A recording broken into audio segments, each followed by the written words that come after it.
Radio Musicop 96.5 FM Osorno y Radio Purranque 104.1 FM Purranque. Presentamos Hablemos Legalmente. Aquí las cosas son como son y no con barnices ni matices. Hablemos Legalmente, un espacio de Baquedano y Claret Abogados, Centro Jurídico Osorno y Dharma Producciones. Hablemos Legalmente, con la conducción de los abogados José Manuel Baquedano, Juan Carlos Claret, Felipe Jordán y Rodrigo Vera Lama. Bienvenidos. Somos campesinos de la raza del troquel. Hola, muy buenas tardes a todos nuestros queridos auditores y auditoras que nos siguen todos los miércoles en este espacio de Musicop y Purranque FM. Somos Hablemos Legalmente, José Manuel Baquedano, que les da la más cordial bienvenida a este espacio en esta tarde media curiosa de miércoles 17 de abril. Estamos a panel completo con mis distinguidos colegas y amigos Juan Carlos Claret, Rodrigo Vera Lama y Felipe Jordán. Muy buenas tardes, mis queridos chicos. Hola, ¿cómo están? Hola, José Manuel, Juan Carlos, Rodrigo. Saludos. Aprovecho el momento para saludar a nuestros auditoras y auditores en esta nueva edición de miércoles 17 de abril, siendo las 18:05. ¿Cómo están, muchachos? Gusto saludarte, Felipe, José Manuel, Rodrigo, y a través de ustedes saludar a todos quienes nos escuchan miércoles a miércoles. La otra vez conversábamos eso con José Manuel, de que hay mucha gente que nos escucha, para bien o para mal, para criticarnos, para felicitarnos, pero nos escuchan, así que a todos quienes nos siguen miércoles a miércoles, aprovechar de saludar. A quienes no nos quieren y a quienes nos odian, a todos y a todas. Yo ahora voy a decir todo nomás, porque no creo en eso de todas y todas y todas. Hola, Rodrigo. Por Hola, ese hola. mismo Saludos a comentario todos. resulta tan odiado. Saludos desde Ñuble. ¿Cómo están por allá en Osorno? ¿Cómo está la gran Estamos. provincia, región de Ñuble? Región de Región. Ñuble. Estamos conectados desde, para decirlo, con la división político-administrativa completa, región de Ñuble, provincia de Diguillín, comuna de Chillán. Ahí está completo. Ahí está completa la división política. Tres provincias ahora en la región de Ñuble.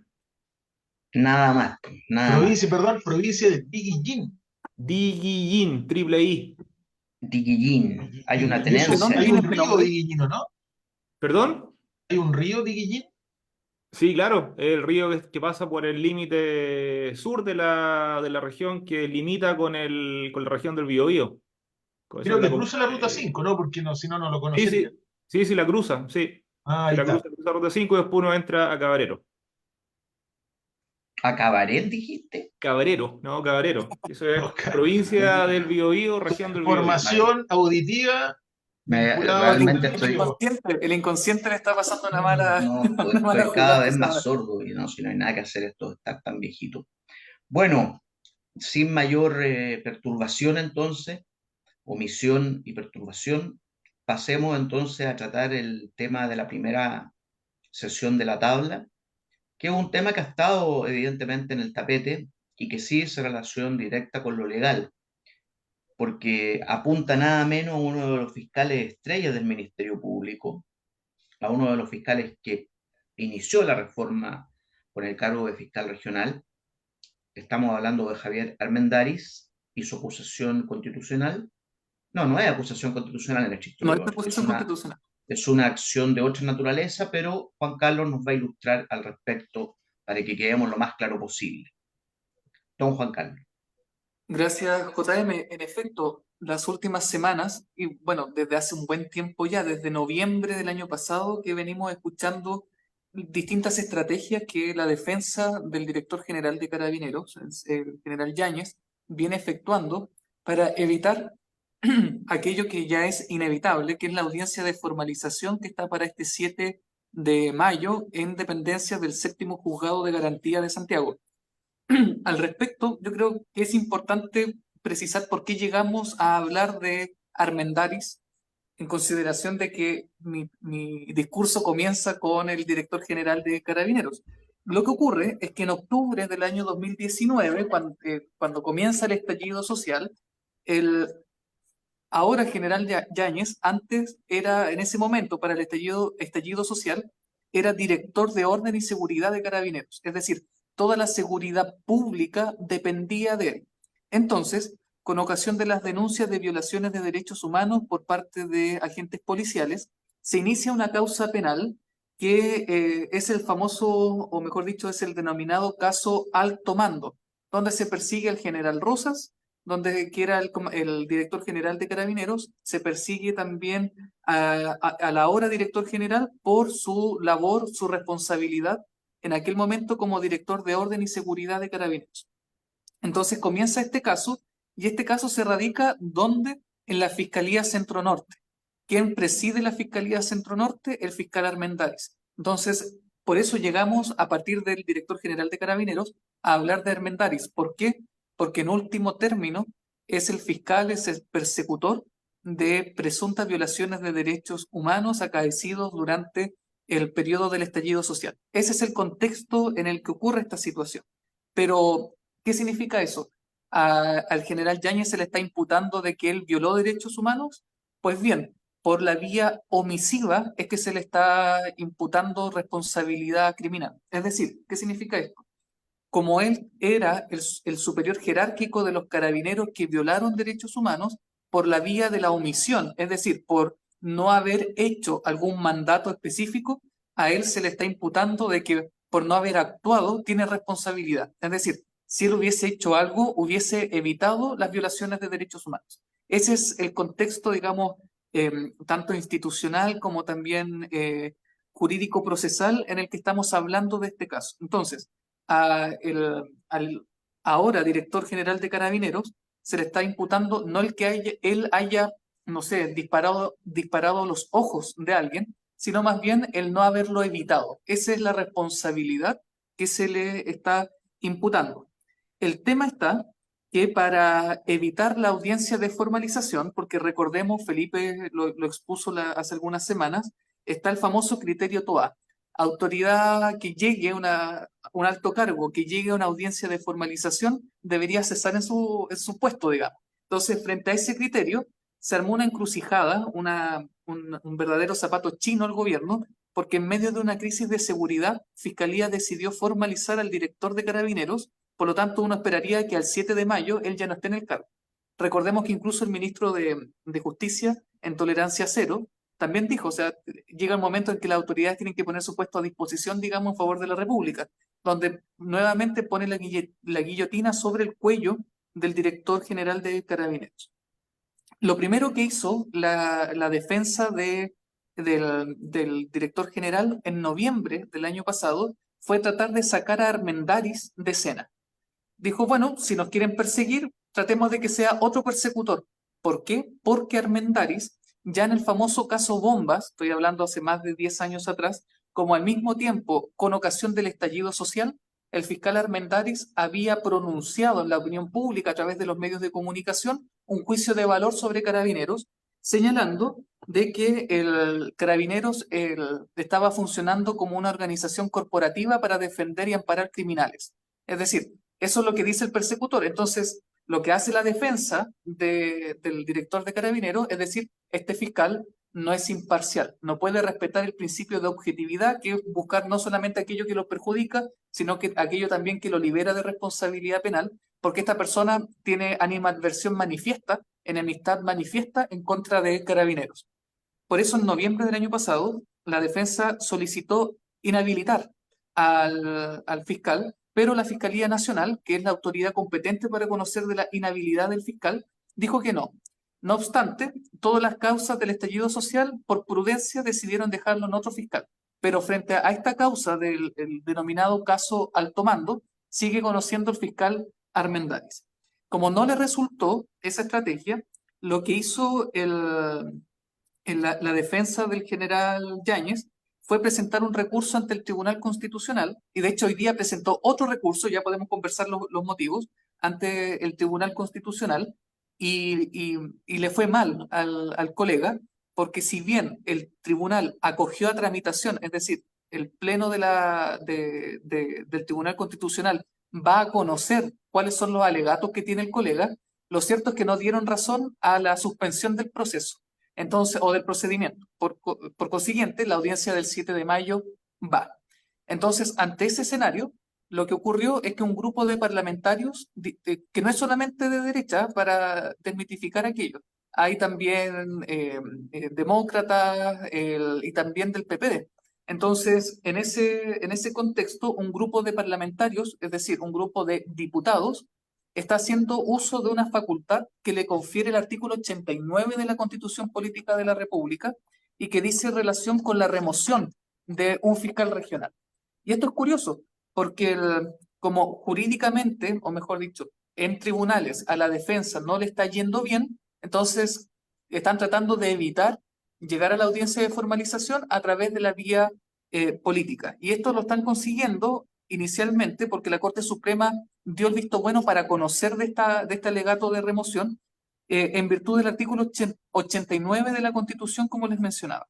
¿Y qué dice el artículo 89? El artículo 89, para quienes no lo conocen, está inserto en el capítulo 7º de la Constitución Política que regula el Ministerio Público. Y es curioso porque el Ministerio Público tiene rango constitucional, no hace la Defensoría Penal Pública, pero bueno, el ente persecutor tiene un capítulo apartado en la Constitución y en ese capítulo se establece que solo será removido el fiscal nacional o el fiscal regional por decisión de la mayoría absoluta de la Corte Suprema.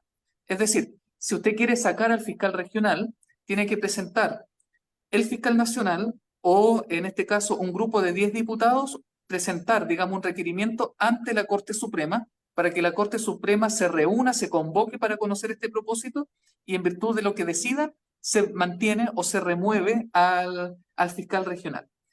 ¿Cuáles son las causales por las que se está buscando la remoción de Armendáriz?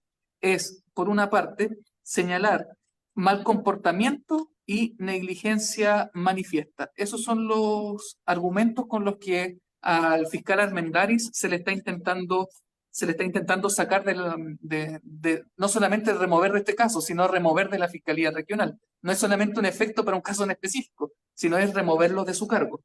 Entonces, eso es lo que está buscando el Congreso y ante la Corte Suprema están pidiendo una orden de no innovar. Es decir, mientras se conoce de este expediente de remoción, que las investigaciones que lleva el fiscal Armendáriz en tribunales no avancen. De esa manera, lo que están tratando de conseguir es que el director general de Carabineros llegue al mes de octubre, que es el mes en el que concluye su mandato, para que de esa manera salga por esa vía y no por la puerta chica, digamos. Ese es el escenario en el que estamos. Hay varios detalles que quisiera conversar, pero para no latearlos, cedo la palabra para que después imponiemos algunas ideas. Muy bien, muy completa tu relación del caso. Rodrigo o Felipe. Sí, mire, yo hace años, me acuerdo el año 2018, escribí, cuando publicaba en la revista de Derecho de la Universidad de Desarrollo, un artículo, un paper, digamos, que se llama "De la falta de inocencia a la formalización de la investigación". Entonces analicé la naturaleza jurídica, digamos, las implicancias que tiene, y el título obviamente conlleva algo, digamos, porque la formalización de la investigación fue concebida para que se entienda por los auditores en su inicio, cuando se crea la reforma procesal penal, simplemente con una garantía para el imputado. O sea, que el fiscal le cuenta, le dice, en presencia del juez, por qué lo está investigando. Sin embargo, a pesar de esta apariencia garantista que tiene de ser un beneficio para el imputado, con el paso del tiempo se ha ido convirtiendo en una cuestión negativa, y no solamente por un tema mediático que la palabra formalizado conlleva una connotación negativa, sino que incluso desde el punto de vista legal, yo me acuerdo que en esa oportunidad lo analicé, y hay una decena de normas, de artículos en leyes distintas, que señalan que la formalización implica algo negativo.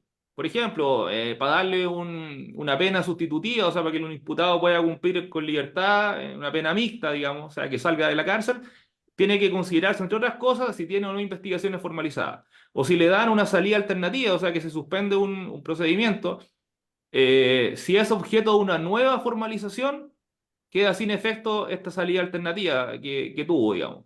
O sea, tiene un sinfín de implicancias negativas de estar formalizado, ¿ya? Sin embargo, de todo este mapa de normas que hay, ninguna señala que estar formalizado implica cesar en un cargo público, ¿no? Eso no existe, sí. O sea, eso ya es un tema netamente político. Eso como primera cuestión. Pero el problema que tiene la formalización, creo yo, es que es el paso previo para la solicitud de medidas cautelares personales. ¿ya? Las medidas cautelares personales, para que se entienda, son aquellas que tienen por objetivo asegurar a la persona del imputado y van desde la más gravosa, que es la prisión preventiva, hasta otras menos intensas, que puede ser arresto domiciliario, prohibición de salir del país o de un lugar determinado, que es el arraigo, firma, etcétera. Entonces, yo creo que el problema con el general Yáñez va por ahí. Imaginemos que es formalizado y que por el tipo de delitos que va a ser formalizado, con alguna medida cautelar irá a quedar. Mínimo, digamos, o sea, si uno piensa en lo menos duro, en lo más suave, un arraigo nacional. Entonces, imaginemos que un general director que tiene que cumplir a veces tareas fuera de Chile, qué sé yo, en un encuentro de policía, no sé, en el país que sea, en Argentina, va a tener que estar pidiéndole permiso al juez para salir. Entonces, esa cuestión resulta complicado, ¿no? Yo creo que ahí hay un tema con las medidas cautelares. Y lo segundo, lo de la remoción del fiscal, si más no recuerdo, si mi memoria no me falla, creo que la única vez en la historia de la reforma procesal penal que ha funcionado esto, es decir, que ha logrado ser destituido un fiscal, fue con la señora Hermina Vidal, en el caso Lavandero. Bueno, esta señora hoy goza de muy buena salud, es notario en Temuco. ¿Ya? Al final pareciera hasta que no fue tan malo, fue hasta con una paleteada que le hicieron. Pero este entiendo que ha sido el único caso en la historia de Chile, en la historia, digamos, de reforma procesal penal, o sea, del 2000 en adelante, que ha sido destituido. Y yo creo que en esta ocasión, considerando cómo se está provocando el caso, que tiene una connotación política, que lo hacen diputados, que nuevamente estamos con este pimponeo que hay de izquierda a derecha, porque aquí todos funcionan con esta lógica, digamos. O sea, la derecha en este caso apoyando a Yáñez.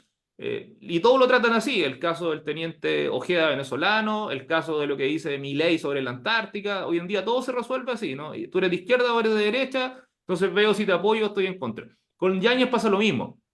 Y por ende, como tiene una connotación política este tema, yo veo muy poca agua en la piscina para que la Corte Suprema vaya a coger esto, más aún que el fiscal nacional apoya a Armendari. Es decir, en este caso, no habiendo ni siquiera apoyo a la remoción del jefe del servicio o el jefe del organismo autónomo que es el Ministerio Público, veo bien difícil que la Corte Suprema vaya a tirarse a la piscina y se vaya a involucrar en un tema político. Esa es mi opinión. Sí, yo quisiera también complementar un poco en el sentido de que aquí, independiente de estar de acuerdo en parte de tu planteamiento, Rodrigo, aquí creo que la pregunta del millón es, ¿por qué razón los fiscales, con el paso de los años de la reforma, han perdido un poco esta condición sine qua non que le imponen las leyes chilenas, el Código Procesal Penal, la Ley Orgánica del Ministerio Público, en fin, de guardar reserva en el caso de las investigaciones que practica? Que está también dentro de la garantía de la objetividad, de la imparcialidad, porque yo como persona, como ser humano que tengo un cargo público, en este caso persecutor penal, fiscal del Ministerio Público, puedo tener mis pensamientos propios de una investigación, pero tengo por ley el deber de actuar en forma objetiva e imparcial. Por lo tanto, del momento en que me enamoro de las cámaras, en que me enamoro un poco de la farándula, y esto me saca de contexto de lo que debo guardar como fiscal, que es la reserva, que es el silencio, y empiezo a hacer declaraciones, yo mismo me estoy poniendo la soga al cuello. Y me gustaría, Juan Carlos, si lo tienes a mano, que repitieras para estos efectos únicamente las declaraciones de Armendari en virtud de las cuales la defensa está accionando, que le están enrostrando que tiene poca imparcialidad o poca objetividad. Tú lo dijiste al principio, eran comentarios Sí, que hizo respecto de una organización de carabineros o algo así. sí, a ver, no tengo uña así como reproducida textualmente, pero en el contexto del estallido social, el fiscal Armendari señala de que Carabineros se estaba comportando como una corporación que defiende a criminales. Esa era apuntando Claro. al alto mando, digamos, con su Eso eventual no lo puede decir, responsabilidad. pues, sí, es que esa es la gravedad del tema, eso no lo puede decir un fiscal. Porque si bien es cierto, el fiscal no va a resolver como un juez, pero el fiscal tiene una importante misión, que es sostener la acción penal pública, ¿ah? Es acusar en su debido tiempo, y es investigar en forma exclusiva los hechos constitutivos de delito junto con dar protección a víctimas y testigos. Por lo tanto, un fiscal regional, en un caso de esta gravedad, digamos, en que se imputan presuntas violaciones a los derechos humanos por responsabilidad final o de mando, que es la que explicaba Juan Carlos Claret, que es cuando yo estoy obligado a actuar, es un poco es la figura del delito de comisión por omisión. Yo estoy obligado a actuar porque tengo un deber de garante que arranca generalmente de la ley, en este caso concretamente de la ley. Entonces, eso es lo que se me está cuestionando a mí. También decir sobre este tema, además de que encuentro imprudente lo que dijo Armendari, que concuerdo como penalista que cree en el principio de inocencia, concuerdo con Rodrigo Vera cuando dice que en ningún lado está escrito de que la formalización debe conllevar a la inmediata renuncia del funcionario público. Y efectivamente, el criterio Toá en este sentido rompe con tratados internacionales ratificados por Chile que se encuentran vigentes sobre derechos humanos, Pacto de Derechos Civiles y Políticos, el Pacto San José de Costa Rica, que cautelan el principio de inocencia. Y en ese sentido creo que no debería haber renuncia hasta que hubiese una sentencia condenatoria a firme. No siendo de mi agrado, en todo caso, el general director de Carabineros ha tenido actuaciones bastante complejas también, pero hay que reconocer que al hombre le ha tocado un mando también complejo. Eso, por mi parte. No sé si Felipe quiere acotar algo sobre el particular, o tú, Juan Carlos, no sé. Felipe, No, no, está bien, está perfecto todo lo que han dicho, me parece muy, muy interesante. A mí el Mendaris particularmente no me cae muy bien, así que, pero de ahí a que no me caiga muy bien, con esa cara de, como de las coles que tiene de pesado, eh,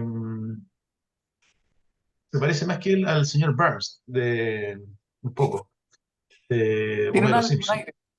Un aire, sí. Lo que pasa es que yo lo conocí cuando lo que pasa es que la gente no se acuerda, pero él fue fiscal, salió de la fiscalía, se dedicó al tema académico, fue jefe de carrera en la San Sebastián, no jefe de carrera, fue decano de Derecho en la San Sebastián, y de ahí volvió a la fiscalía.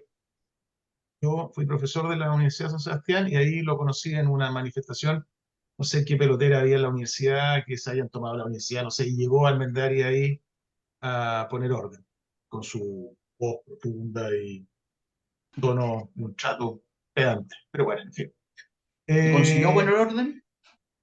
o sea, sí, al final los cabros no tenían nada que hacer. Ah, ¿por qué era? Porque estaban cerrando, que me fui por las ramas, pero bueno, estaban cerrando la facultad de Osorno. Todos los cabros lo estaban trasladando para Puerto Montt, los que estaban estudiando Derecho. Así que ahí quedó una pelotera más. Bueno, en fin.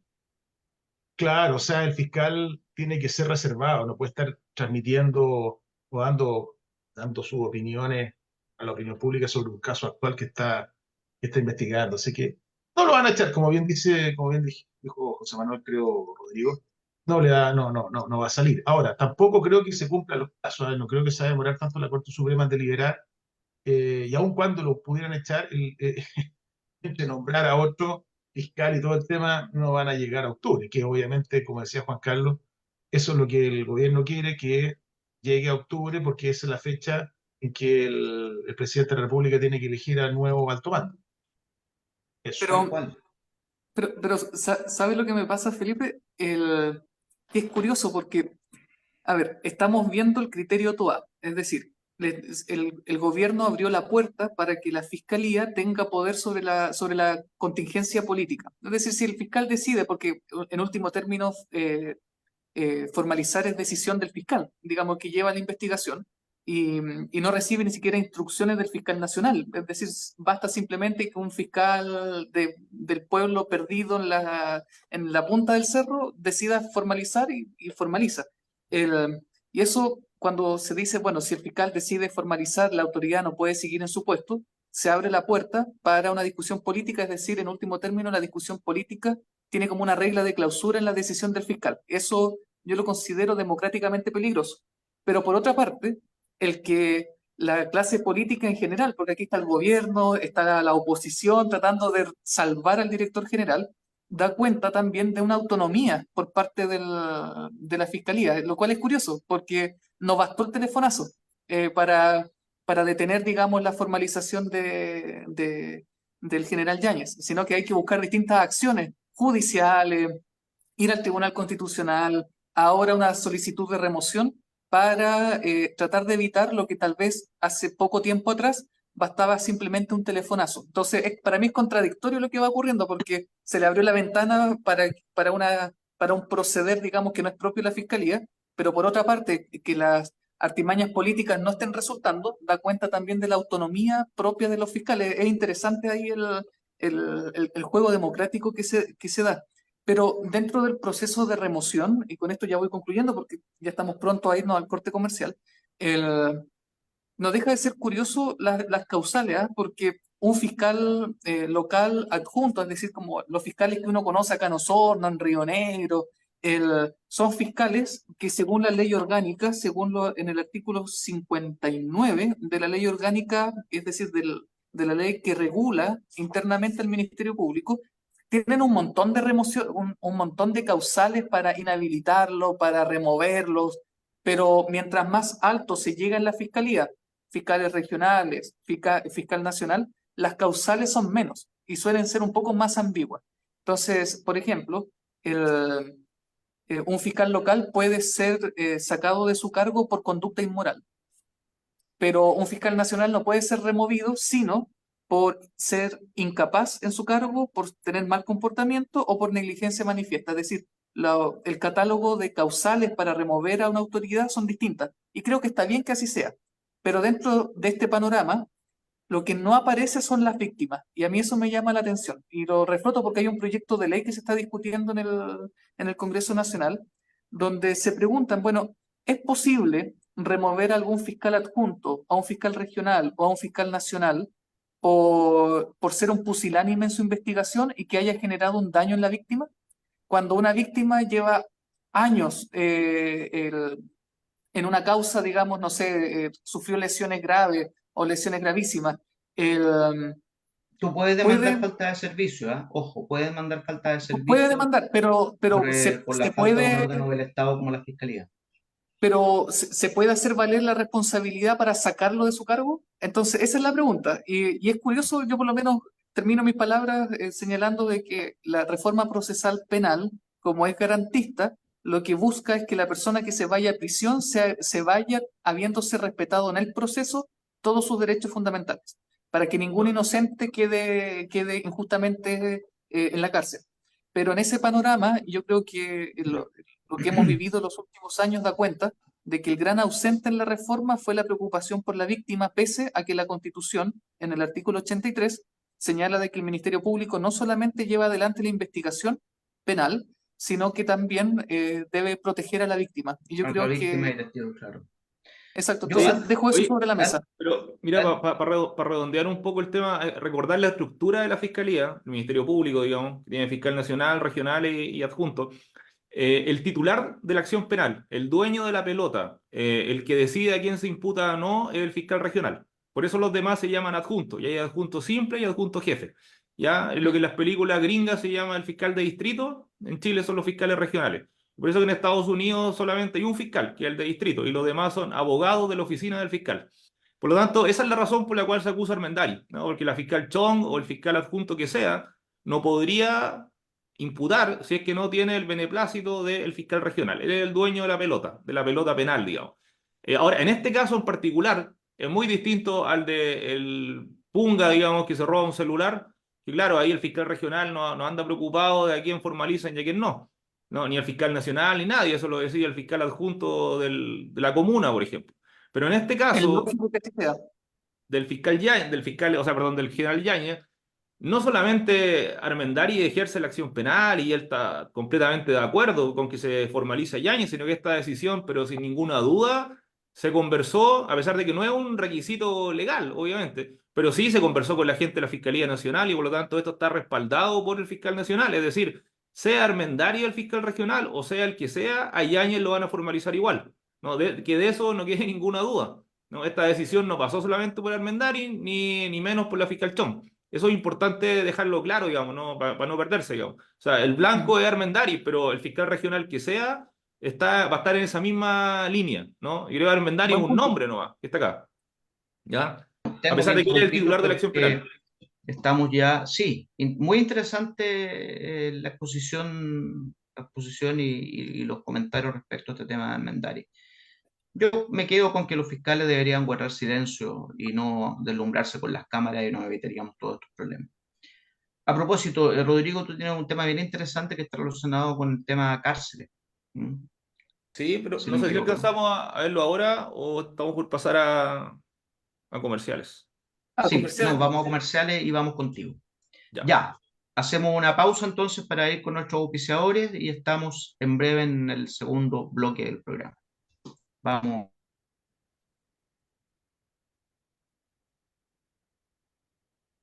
No sé si está ahí de estudio, Abel, para ir a pausa comercial o nos Oye, quedamos aquí ¿verdad? Parece varados. que ¿Ah? Mira, bueno, estas cosas pasan cuando estás transmitiendo en vivo. ¿Ah? Pasan cuando estás vamos a tener que transmitiendo en vivo. cantar mientras tanto, JM, para... Vamos a tener que cantar el jingle y salir y echando. 18 Bueno, horas, pero sigamos 42 entonces hasta No, minutos. espérate, vamos a ahí comercial. viene. Ahí va. Baquedano y Claret Abogados, un estudio de abogados que ofrece un completo servicio profesional en las áreas penal, administrativo, civil y defensa ante el Estado. Experiencia atendiendo causas de alta complejidad e impacto. Baquedano y Claret, profesionalismo y resultados es lo que ponemos a su disposición. Baquedano y Claret Abogados, nuestras oficinas en calle O'Higgins 1271 Osorno, o visite la web baquedanoyclaret.cl.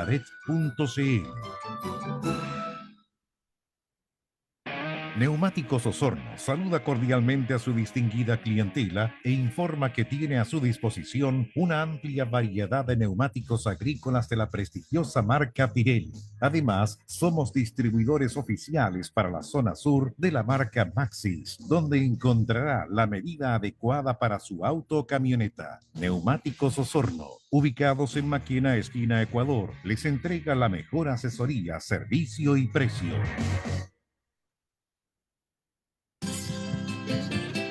Loncomilla, Ingeniería Industrial. Cuenta con un sólido equipo de ingenieros y técnicos al servicio de los clientes más exigentes del sur de nuestro país. Servicio técnico de mantención y reparación de motores eléctricos, generadores, compresores, cajas reductoras, bombas de agua, leche, purineras, piscina y herramientas eléctricas en general. Visítanos en Guillermo Mata 507 o en Santa María 1685 en la ciudad de Osorno. Conoce nuestro trabajo en redes sociales, Facebook, Instagram, LinkedIn o en www.bobinadosloncomilla.cl. Comunícate con nosotros a contacto@bobinadosloncomilla.cl o al fono 642 24 3505, 642 23 5100.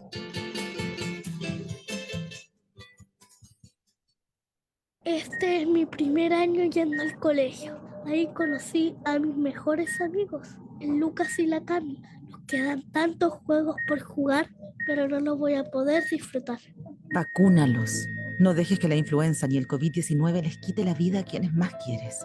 Vacuna gratis a niños y niñas desde los 6 meses hasta 5º año básico para prevenir que enfermen gravemente o mueran. Preparémonos para este invierno. Ministerio de Salud, Gobierno de Chile. Chile avanza contigo. Radio Músico, uniendo la región de los ríos y los lagos con la mejor programación musical e informaciones.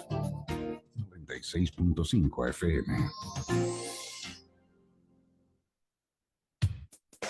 En Radio Musicop 96.5 FM Osorno y Radio Purranque 104.1 FM Purranque. Estamos presentando Hablemos Legalmente, donde las cosas son como son y no con barnices ni matices. Hablemos Legalmente, un espacio de Baquedano y Claret Abogados, Centro Jurídico Osorno y Dharma Producciones, con la conducción de los abogados José Manuel Baquedano, Juan Carlos Claret, Felipe Jordán y Rodrigo Vera Lama. Somos campesinos de la raza del troquel. Bien, ya de vuelta en este segundo bloque de Hablemos Legalmente. Bien, teníamos aquí dos temas preparados, yo no sé cuál sea el más atingente, ¿eh? Uno era comentar brevemente, antes de pasar a Rodrigo Vera, lo que el gran Tomás Mochati, que se ha convertido para muchos en el censor de la política chilena y para muchos erigido en una voz autorizada, digamos, en materia política. El hombre tiene espalda, digamos, tiene toda una radio y todo un medio de comunicación detrás. Y él comenta en sus típicas cápsulas de radio Bio Bio textualmente que Maduro se está riendo en la cara de Boric. Es una cápsula que no la he escuchado todavía, o sea, la escuché a media, digamos, pero parte diciendo con eso.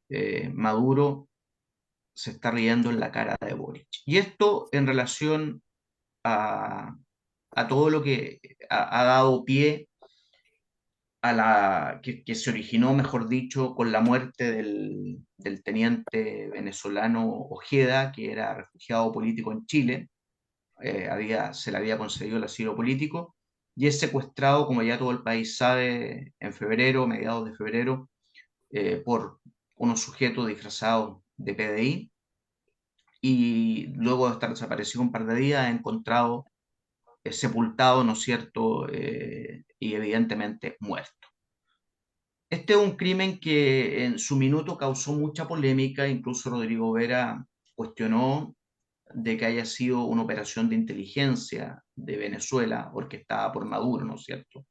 Lo que desde ya es un asunto muy grave, porque desde el momento en que admitimos que aparatos de inteligencia de otras naciones, sean del país que sea, máxime si es Venezuela, que todos sabemos que la dictadura de Maduro es una de las más bravas que tenemos aquí en la región, que órganos de Maduro de inteligencia estén operando en Chile es gravísimo. Pero igual de grave sería si fueran órganos, aparatos de inteligencia bolivianos o argentinos o peruanos. Se sabe, y es una cosa que se acepta, ¿no es cierto?, que todos los países a nivel estratégico hacen inteligencia. Es más, por eso las embajadas acreditadas en Chile y las de Chile en el resto del mundo, ¿no es cierto?, tienen también un agregado militar, que generalmente es un coronel de ejército o de alguna de las ramas de las Fuerzas Armadas, también de carabineros, participan en estas categorías militares que buscan producir inteligencia. Pero una cosa es ser analista de inteligencia, que es el trabajo que se hace, y otra cosa es desplegar aparatos de inteligencia para que operen efectivamente en un país extranjero, y más aún que cometan crímenes en contra de nacionales, en el caso del teniente Ojeda, en un país extranjero como en el caso de Chile, y eso sí que es de la mayor gravedad. No estaba muy claro si esto era muy político o un delito común, pero el fiscal Héctor Barros, que es el que está a cargo de la investigación por el secuestro y homicidio del exteniente venezolano Ronald Ojeda, fue categórico en sus declaraciones de que este crimen fue orquestado desde Venezuela y que hasta ahora se ha descartado que haya sido planificado por el crimen organizado. Por lo tanto, descarta que esto sea una cosa del lumpen, del cuartel del cartel de Aragua o cualquiera otra de estas organizaciones criminales, narcocriminales, sino que apunta directamente al gobierno de Venezuela. Y eso es lo curioso. Incluso, en una de sus declaraciones, dice, y cito textual, leyendo comillas, citando una fuente de Radio Bio Bio Chile, palabras textuales del fiscal Barros, dice, hay un grado, comillas, hay un grado de organización, un grado de ejecución de este delito que nosotros no hemos visto. El Tren de Aragua jamás actuó haciendo una mise en escena, como en este caso, eso quiere decir una puesta en escena, como en este caso, disfrazados de policía, enterrar el cuerpo a 1.4 metros de profundidad y poner sobre él cemento. Con esto quiere decir aquí operaron aparatos entrenados del régimen dictatorial de Maduro operando en Chile. Luego ya todo el país sabe, ¿no es cierto?, la actitud burlesca que tomó el gobierno de Maduro, el canciller, al decir de que realmente éramos tontitos nosotros, que esto del cartel de Aragua era pura ciencia ficción, que no podíamos echarle la culpa de todo lo que pasaba, las desgracias que pasaban en Chile o en Perú, en la región, en el cartel de Aragua, en fin. Lo que terminó, ¿no es cierto?, y culminó en Maduro, en el propio dictador Maduro, emplazando al presidente Boric a ir a conversar a Venezuela sobre este tema, poniendo en las condiciones de conversar y todo el asunto, pero ojo, que Maduro no se desdice ni se retracta de los dichos de su canciller en cuanto al cartel de Aragua y en cuanto a negar de que haya habido una operación política con aparatos de inteligencia ordenadas por el propio Maduro. Esto es una situación sumamente grave que, de comprobarse la tesis del fiscal Barro, nos va a dejar en una posición, si ya es incómoda, que yo creo ya insalvable, es decir, prácticamente para cortar relaciones. Fíjate que me llama la atención la tibieza con que el gobierno de Boric ha respondido a Maduro, en contraoposición a lo enérgico que fue Boric ayer para responder a la canciller argentina, la señora Patricia Bullrich, canciller de Javier Milei, cuando hizo referencia a que en Chile actuaban órganos terroristas y concretamente Hezbolá, si no me equivoco, que es un aparato terrorista de Irán. Y ahí sí que el presidente Boric ardió en llamas, ¿no es cierto?, y emplazó a la canciller de que esos datos tenía que ponerlo inmediatamente a disposición de las autoridades competentes, por los conductos regulares competentes, muy molesto, muy ofuscado, muy enojado. Pero ocurre que lo que dijo Patricia Bullrich es un niño de pecho, digamos, comparable con lo que Maduro y su canciller han dicho. Entonces, aquí es cuando vienen las odiosas comparaciones que decía Rodrigo Veralama, que estamos en una lógica de izquierda a derecha. Yo soy un presidente progresista de izquierda, por lo tanto voy a ser más benevolente con los comentarios que hagan presidentes o autoridades de otros países alineados con la izquierda, pero voy a ser muy bravo si viene de un país alineado con la derecha. Y esas lecturas para un jefe de Estado no están bien. Ese tema lo pongo abierto para el que quiera opinar.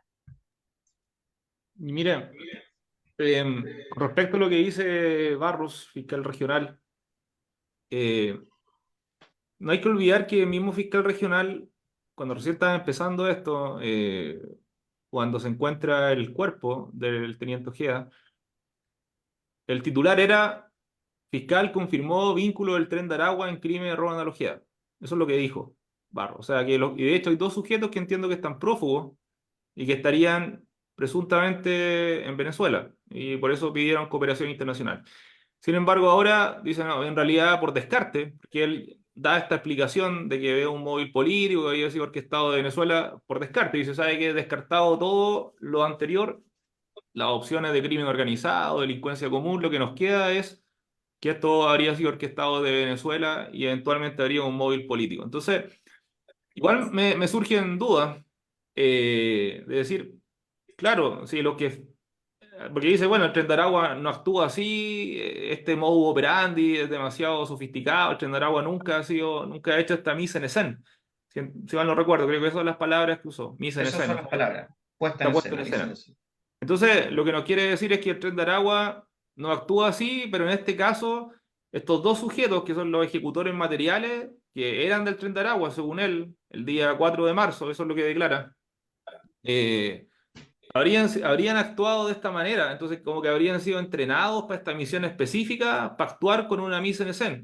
Entonces, a mí la verdad es que me siguen quedando dudas de esto, ¿no? De llegar a una conclusión simplemente por descarte. Yo creo que falta mucho más por averiguar, por investigar, para poder realmente arrojar luz sobre este tema y llegar a concluir que efectivamente esto es una operación política. Porque claro, una cosa es que puede ser orquestado desde Venezuela y otra cosa es que sea orquestado por el gobierno de Venezuela, ¿no? O sea, creo que también hay que hacer una distinción en eso, ¿no? Si exactamente lo que están involucrados es la máxima autoridad política, o sea, Maduro, sus ministros, qué sé yo, u otro ente, u otra organización de Venezuela, ¿no? Yo también hago esa diferencia, porque sí sabemos, porque él mismo lo dijo, que los que físicamente, materialmente, directamente realizan el secuestro son del Tren de Aragua.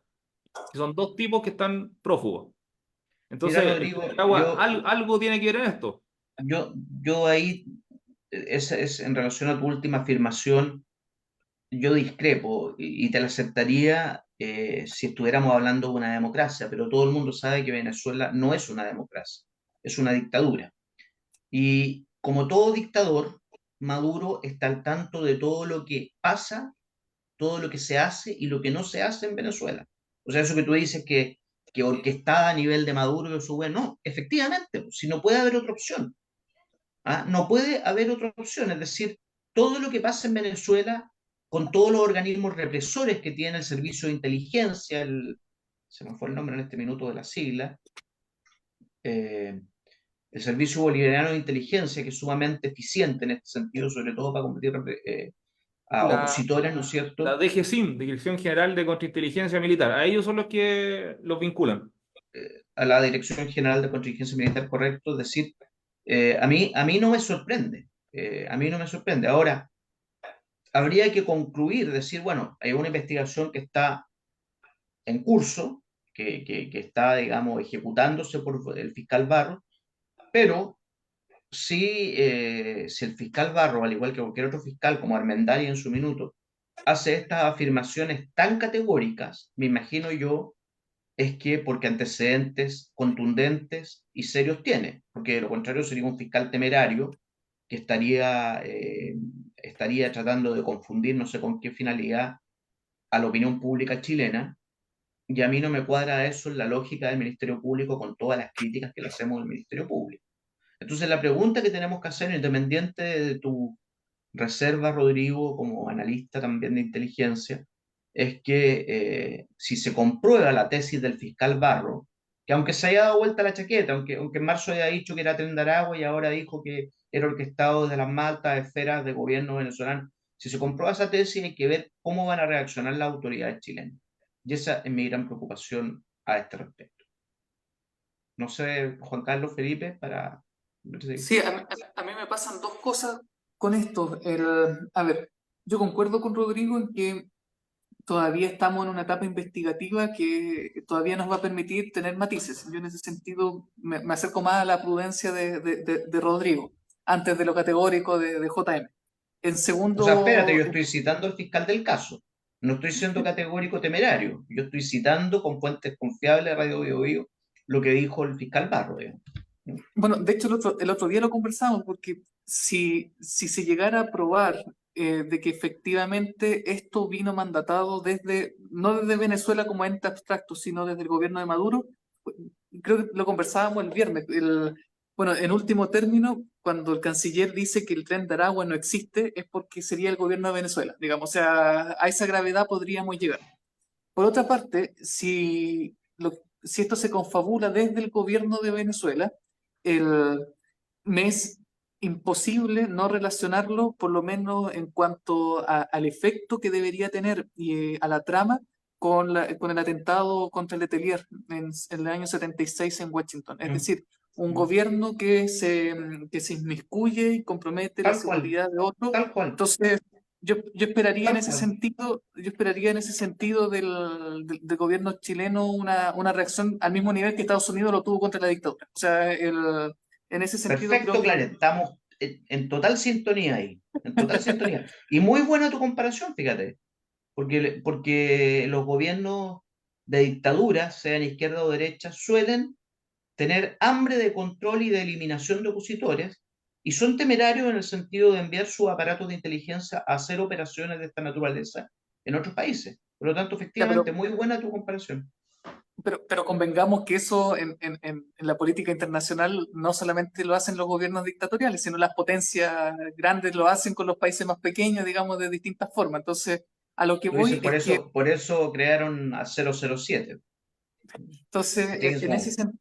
en ese sentido, lo que me preocupa es que tanto por Venezuela como también por Argentina, que se nos trata de vincular con Hezbollah, digamos, con un montón de grupos, es que los vacíos de poder se notan y los vacíos de poder se llenan.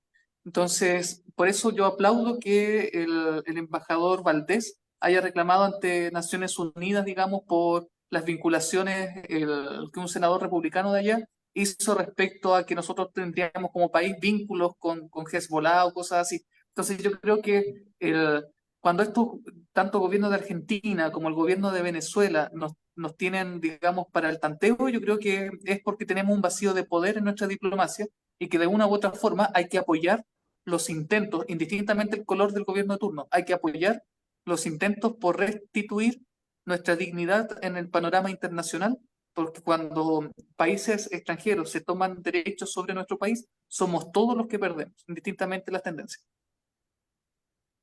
Felipe, que estaba muy callado en la tarde de hoy. Ustedes se lo hablan todas, entonces, no, pero estaba muy interesante. Interesante, sí.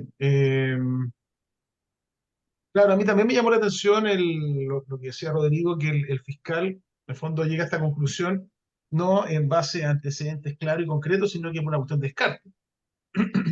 Como no pudimos acreditar o como no hay una línea, o la línea investigativa no lleva, ¿no es cierto?, a concluir de que esta cuestión tuvo un motivo delictual, un plagio, cobrar, ¿no es cierto?, plagio, o sea, cobrar eh, por la libertad de una persona, eh, cabe concluir que esto tendría un motivo político. Igual es su aventurado, ¿ah? Porque José Manuel acaba de decir, bueno, debe tener antecedentes. Pero si él dice que en realidad por descarte es esto y no lo otro, puta, No lo hice por descarte, esas son palabras de Rodrigo, el descarte. Pero no, que yo Barro también lo no. escuché. Sí, yo también lo escuché. Y dijo que había que descartar lo otro, por lo tanto, la consecuencia es que sería político. ¿Te fijas? Pero en ninguna parte, por lo menos yo cuando lo dijo, en Bueno, ninguna parte dijo que habían antecedentes claros y concluyentes de que lleva para ese lugar, sino que fue, como te digo, ya que no es esto otro. ¿Te fijas? Habría que ver ahí veamos más en qué adelante. concluye. Lo que pasa es que nosotros, que en la historia chilena hemos conocido estas operaciones internacionales, muchas, po, Bernardo Leighton en Italia, Letelier en Estados Unidos, el general Pratt en Argentina, pero ahí sí se establecía un vínculo entre la DINA, esa operación es la dirigía la DINA, con, qué sé yo, Michael Townley u otro agente chileno o extranjero. Entonces ahí más que un descarte, hay una situación concreta. Además, el perfil que tenían estas personas, no voy a comparar a Leighton, a Letelier y a General Pratt, con todo el respeto que me merece Ronald Ojeda, digamos. O sea, no, eran de otra jerarquía dentro del mundo político, de la disidencia. Entonces, al final del día, claro, este fiscal, que primero insisto, él lo dijo, estos señores, estos dos, el hecho que lo lleva tomado del cuello es del Tren de Aragua.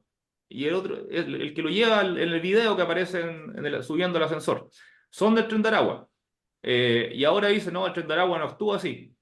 Entonces, ¿con cuál de las dos opciones nos quedamos? Pues ese es el punto. Entonces yo voy sumando todos estos antecedentes y yo digo, puede ser. No, no puedo negarlo, decir es imposible que esté involucrado el gobierno de Maduro, pero probablemente también puede haber otra opción que está fuera de las líneas que ha investigado la Fiscalía. Por ejemplo, algo que haya visto, escuchado este señor Ojeda y algo que a lo mejor solamente él sabía y lo sabían los delincuentes que lo secuestran y que lo matan, digamos. O sea, hay muchas opciones que a lo mejor no se han analizado. Ese es el punto.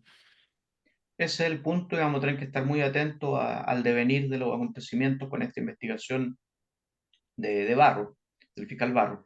Y nuevamente el punto, pues, si los fiscales hablan, como lo hizo Armendariz en su minuto, Barro ahora, me recuerdan, fíjate, el conocido dicho que dice, uno es dueño de su silencio y esclavo de sus palabras, porque después van a tener que hacerse cargo de esas palabras ante el país entero. Bueno, nos quedan breves minutos, no vamos a poder tocar el tema de Rodrigo Vera, que es muy interesante, pero lo dejamos sin lugar a dudas para la semana entrante, aunque creo que tú, Felipe, podrías brevemente ir con tu tema del censo en cuanto a tus apreciaciones. Ah, sí. Tenemos un par de minutos. Claro.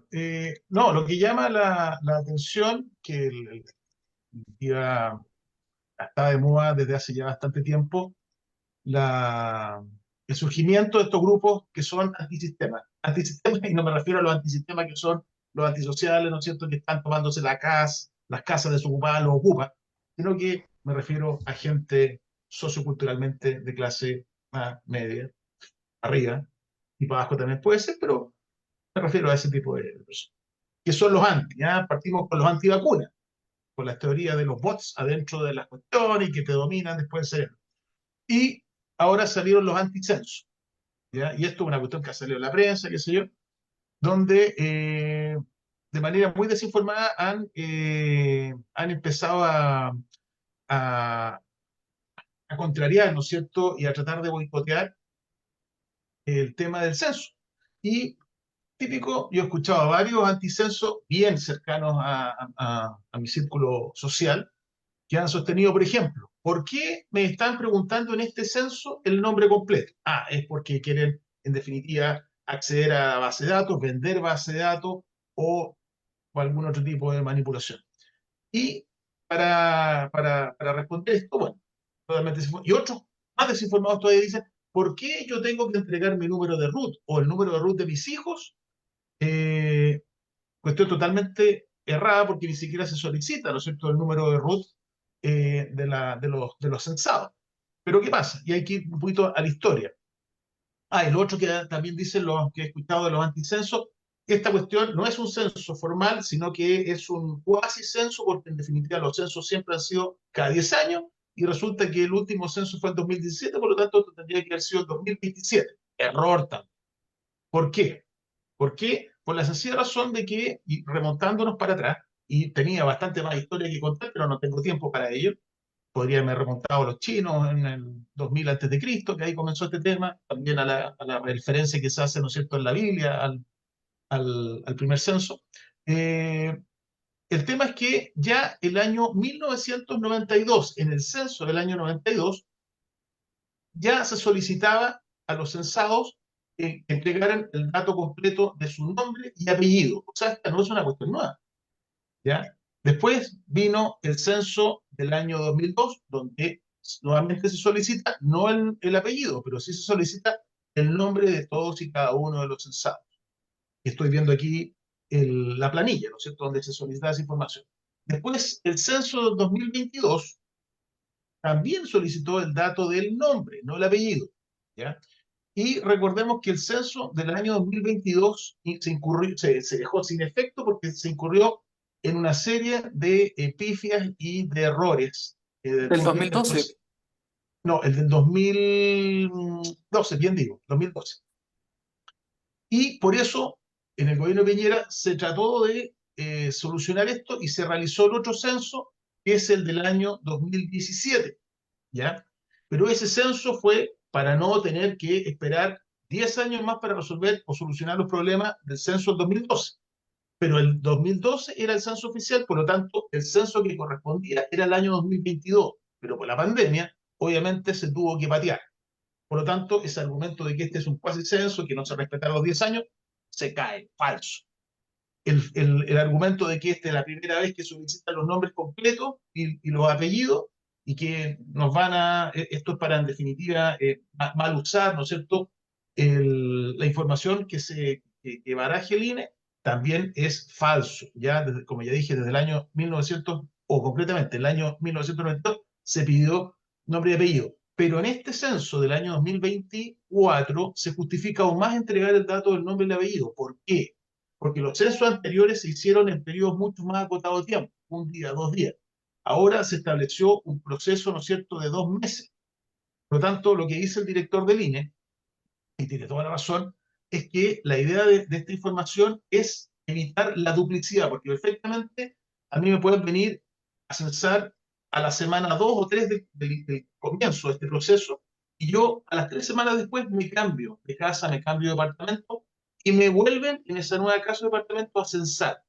Entonces, para evitar esa duplicidad de información, es que se solicita que se entregue el nombre y el apellido. El root no se solicita, ni tampoco se solicita la exhibición de la cédula de identidad. Por lo tanto, yo perfectamente a mí me vienen a censar y yo podría decir que me llamo Jim Morrison, ¿no es cierto? Bueno, y eso no sería porque te parece harto Jim Morrison. No, Así me que- parezco a Jim Morrison, absolutamente. ¿Te así fijas? que- O Robert Redford también podría decir que soy. Entonces, y el Habemos joven en el censista, panel, ¿ah? o la censista, el censista o la censista me va a mirar y y me va a decir, déjese decir estupideces y dígame su nombre. Y yo voy a insistir que me llamo Jim Morrison. Y no va a tener otra que colocar que me llamo Jim Morrison. Entonces, por eso también, obviamente, se llama a la gente a entregar la información más veraz posible. Pero bueno, eso era simplemente para hacer presente que en realidad en este censo han habido varias voces que han desinformadamente, ¿no es cierto?, han tratado de boicotear esto. ¿Por qué? O sea, obviamente con su qué. Está claro que estos anticensos no son precisamente del color político del gobierno actual, ¿te fijas? Pero bueno, esa información, como digo, es cerrada y las razones por las cuales se solicita el nombre y apellido son las que ya mencioné y tampoco, ¿no es cierto?, es una forma de proceder que sea nueva en este censo. Bueno, no necesariamente comparto lo que dijiste, pero lo encuentro muy ilustrativo. Así que así sea, muy bien. Tú eres un Muy bien. anticenso. No, Lo no tenemos aquí, necesariamente. dentro del panel tenemos un anticenso. Estaba No, para infiltrado. nada, para Está nada. Estaba descubierto. infiltrado. Para nada, estimado amigo y contertulio. No, sí, el problema de eso, para ir terminando y breve, es mucho más profundo si uno revisa todo el sinfín de encuestas que se han hecho en el último tiempo. El gran problema que hay en Chile es la desconfianza. Entonces, al final del Así es. día pasa por eso. Es O sea, cierto. ese es el cierto. punto. Hay una desconfianza brutal, sobre todo a las instituciones. A nivel latinoamericano, Chile es uno de los países con mayor desconfianza. Entonces, obviamente que ese es el trasfondo del asunto. La falta de confianza. Por ahí Pero sí. para que la gente sepa, y con esto sí que terminamos, es que hay una ley que regula la prohibición de entregar información relativa, ¿no es cierto?, o la información que se obtiene en estos procesos de censo, ¿ya? Y es un delito. Obviamente, pues, pero yo cómo sé que, bueno, pero hay un marco legal que lo regula, que prohíbe el uso de esta información y que si se usa de manera indebida, está penado por pena de, no sé cuál será la pena, pero pena de delito, Bueno, sanción penal. así hemos llegado al final del programa del día de hoy. Muy contento de haber compartido a panel completo. Estamos los 4 panelistas habituales. Y bueno, solo desearles un muy bonito término de semana, que abril se nos está yendo demasiado rápido quizá. Y estaremos con ustedes el próximo miércoles, si Dios quiere. Las palabras de mis compañeros de día. Nos vemos. Chao, chao. Nos vemos hasta el próximo Chao, miércoles. chao, Chao, nos chao. vemos. Chao, chao. En Radio Musicop 96.5 FM Osorno y Radio Purranque 104.1 FM Purranque. Hemos presentado Hablemos Legalmente. Aquí las cosas son como son y no con barnices ni matices. Hablemos Legalmente, un espacio de Baquedano y Claret Abogados, Centro Jurídico Osorno y Dharma Producciones, con la conducción de los abogados José Manuel Baquedano, Juan Carlos Claret, Felipe Jordán y Rodrigo Vera Lama. Hablemos Legalmente, disponible en todas nuestras plataformas. Somos campesinos de la raza del troqué, jamás un turista del famoso. 19 horas, 3 minutos. Galvanos del Sur, el centro de las premiaciones y reconocimientos del sur de Chile. Galvanos del Sur les invita a visitar su sala de ventas en Avenida Centeno 822 al llegar a